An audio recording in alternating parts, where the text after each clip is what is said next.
Welcome to Transcend Awards. Contingencies in schools and childcare environments. Duties associated with contingency plans. Schools must have contingency plans to ensure effective emergency operating procedures in the case of an infectious disease incident, an infectious disease outbreak, an infectious disease catastrophe. An incident could be the risk scenario associated with a child, staff, visitor or subcontractor displaying the signs and symptoms of a disease. An outbreak could be the risk scenario of an outbreak of an infectious disease in two or more people who are linked through the environment. A catastrophe could be the risk scenario of a pandemic across the region or country, such as the recent coronavirus pandemic known as COVID-19. Schools and childcare providers will list similar scenarios in their overall risk assessment, controls and contingencies. Each organisation will do this by considering the nature of their own environment, infrastructure and stakeholders. We will use the scenarios outlined above in this digital learning experience to support development in this area. Duties associated with infection disease incidents. Where a case of infectious disease is notified to the school or childcare provider from parents or guardians, the most effective contingency to prevent any further transmission is to implement exclusion protocol immediately. As schools and childcare providers are common sites for the transmission of infections, they must abide by a local policy for exclusion of staff and children while they are infectious.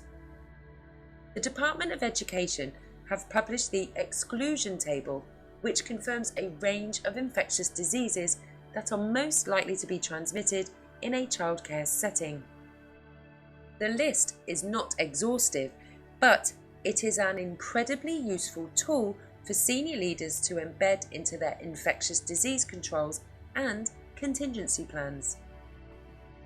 When pupils and staff are suffering from infectious disease, they should be excluded from school on medical grounds for the minimum period recommended.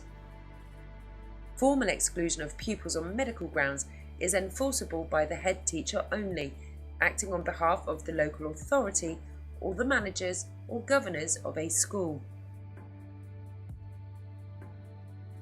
Duties associated with infection disease incidents. Where an infectious disease is detected during school or childcare hours, the senior management must initiate exclusion protocol immediately, initiate communications as appropriate to the situation, initiate increased hygiene protocol, monitor for signs of an outbreak. The school or childcare provider must have a procedure for contacting parents or carers when children become ill at school, and this must be adhered to. Senior management are also required to telephone their local health protection team as soon as possible to report any serious or unusual illness associated with E. coli, food poisoning, hepatitis, measles, mumps or rubella, meningitis, tuberculosis, typhoid, whooping cough. The full list of notifiable diseases is available through DFE publications. Due regard must be paid to this when reporting any incident of potential infectious and notifiable disease. Duties associated with infectious disease outbreaks. In the event of a suspected infectious disease outbreak, senior leaders and managers should contact their local health protection team immediately to discuss the situation and agree any actions. Outbreaks are defined as an incident in which two or more people are experiencing a similar illness, are linked in time or place. a greater than expected rate of infection compared with the usual background rate for the place and time where the outbreak has occurred. Outbreak examples include 2 or more cases of diarrhea or vomiting which are in the same classroom, shared communal areas, or taken part in the same activities. Higher than usual number of people diagnosed with scabies or scarlet fever. 2 or more cases of measles at the school or other childcare setting. Duties associated with infectious disease outbreaks. To ensure that the local health protection team is provided with the right intel to inform the size and nature of the outbreak, senior management should provide the following information as soon as an outbreak is detected. Total numbers affected, which must include staff and children. The symptoms those infected are displaying. A date when the symptoms started. The number of classes affected. The HPT will collaborate with the school leaders and appointed health and safety officer to assess the risks based upon the severity of the situation. They will support with contingency plans that need to be put in place and will help to draft letters and provide fact sheets for parents and carers to ensure the most up-to-date information is given. The HPT will manage personal case details in strict confidence, and the information given to schools for distribution during an outbreak will never name cases or give out any personal details. Organisations where cases are identified are also bound to manage personal case details in strict confidence. Duties associated with infectious disease outbreaks. Here are some examples of contingencies that may be put in place in the event of an outbreak. Exclusion of those infected applies to children and staff.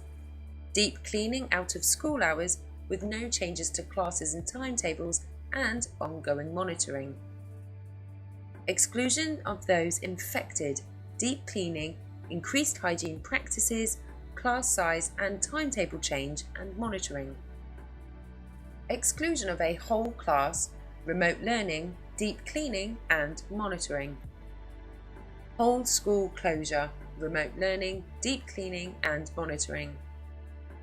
Every contingency must be supported with clear communication across all stakeholders to prevent further transmission and stop the spread of infection. Duties associated with infectious disease catastrophes. In the event of an infectious pandemic, senior management put emergency contingencies in place. When doing so, employers should refer to statutory guidance and communicate emergency operating procedures to all stakeholders. The most extreme contingency would be to close the school and support pupils through remote learning techniques. Pedagogy is the art and science of teaching. Educators use a range of teaching strategies because there is no single, universal approach that suits all situations and learners. Pedagogy places the learner at the centre of their own learning. This means that learning should not be seen as teacher-centric or content-centric. The teacher facilitates the learning process by providing guidance and resources.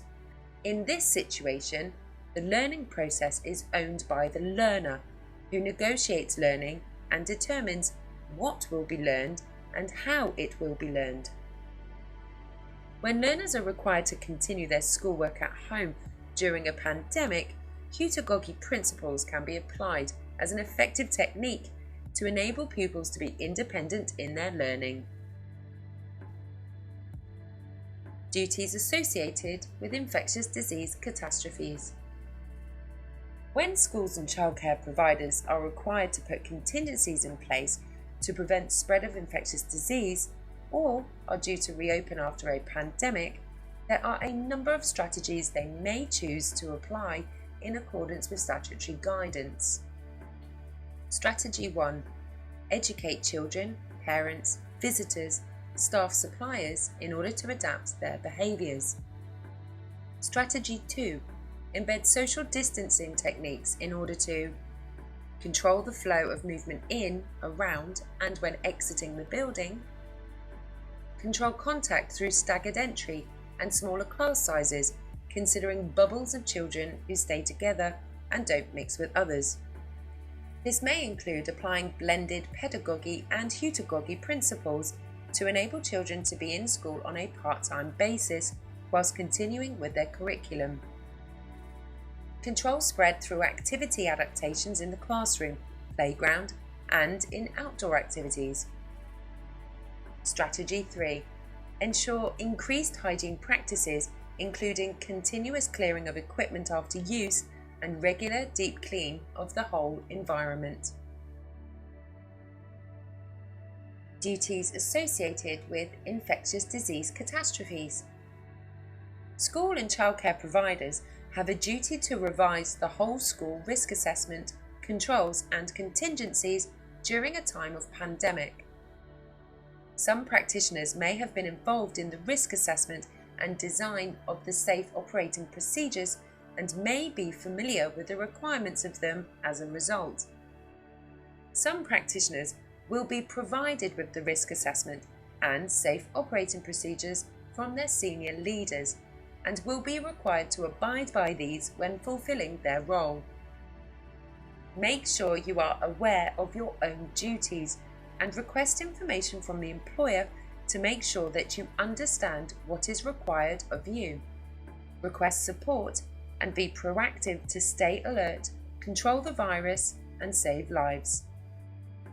Thank you for watching.